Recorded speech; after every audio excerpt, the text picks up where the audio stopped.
Hello, good morning. Apan tayo manan dyan, titik tayon. Pag natayo.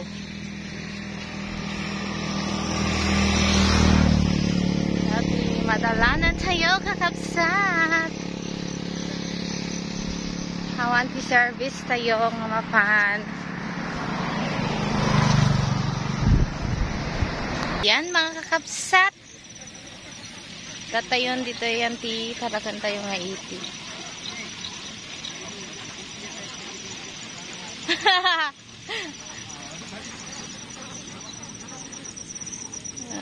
Oops.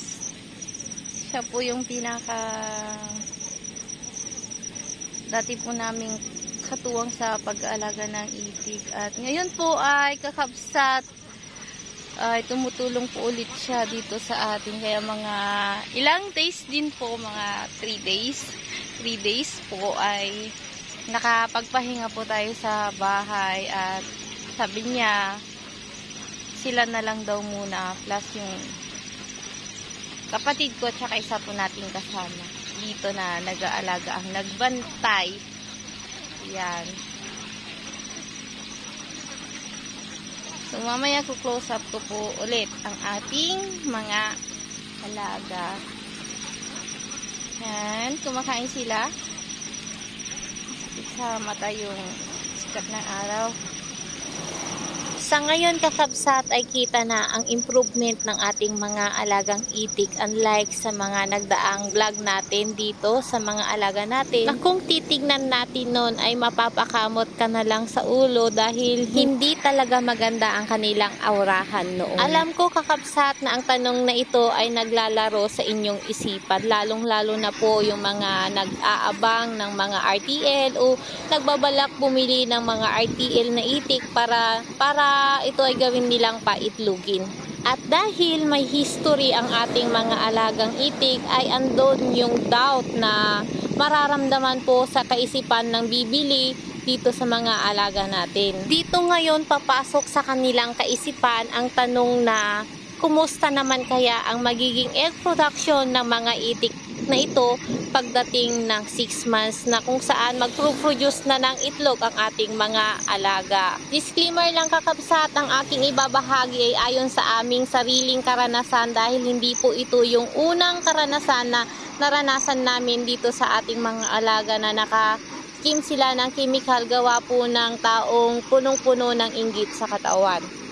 Base sa sarili naming karanasan kakabsat, ang pagkakaroon ng egg production, bagamat nakatikim ng chemical ang ating mga alagang itik, ay maganda pa rin naman po ang egg production nila. Paano ko ito nasasabi kakabsat? Bagamat hindi pa naman dumarating sa buwan ng ating mga alagang itik na magkakaroon ng egg production.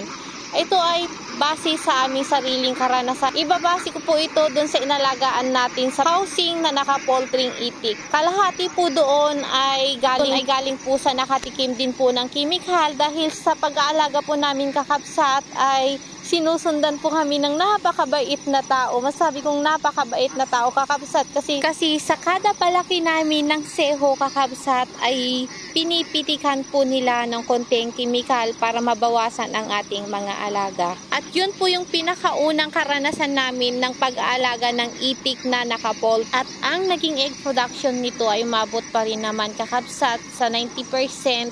Siyempre normal po sa itik yung after 90% ay bababa po sa 80% hanggang sa maging 70%. Hanggang sa dumating po yung edad na 9 months to 10 months ay makakaranas na po tayo ng konting paglalagas ng balahibo dun sa mga alaga nating itik. At dito na magkakaroon ng decrease na malala kasi agdol-doldan, agbawasti pa itlog tayo. Magiging 60 to 50% ang magiging egg production ng alaga nating itik. Ang isang halimbawang ibibigay ko kakabsat ay yung previous na inalagaan nating itik na nabenta natin kakabsat.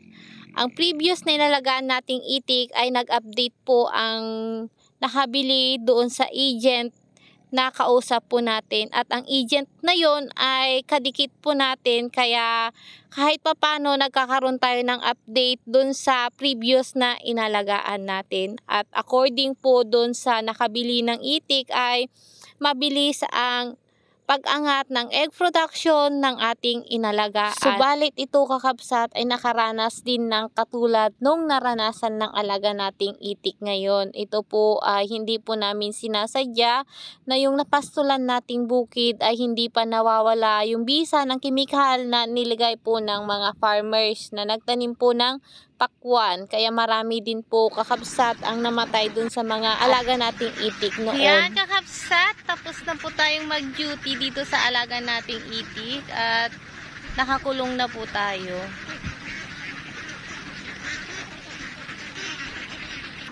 Magpa 5 months na ito kakabsat.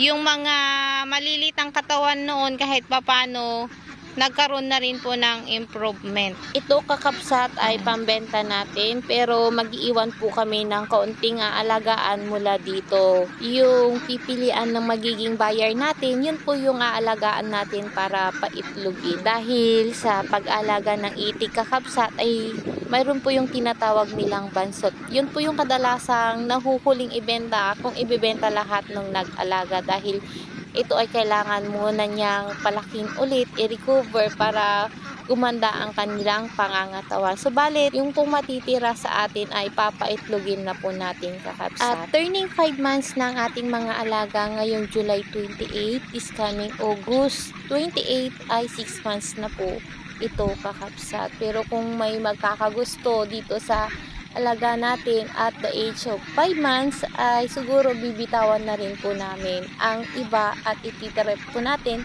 yung papaitlogin natin.